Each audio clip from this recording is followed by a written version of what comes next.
Hi, Bill from CJ's here with the 1966 Mustang wiring diagram manual from Jim Osborn Reproductions.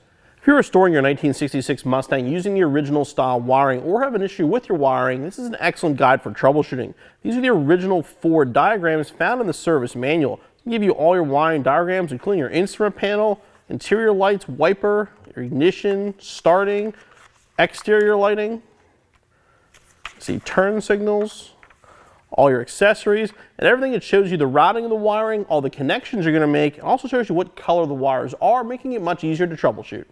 These are Ford licensed reproductions of the original wiring diagrams found in the Ford service manual. If you do have a 1966 service manual, then you will not need this diagram book, but if not, this is a very inexpensive way to get the wiring diagrams.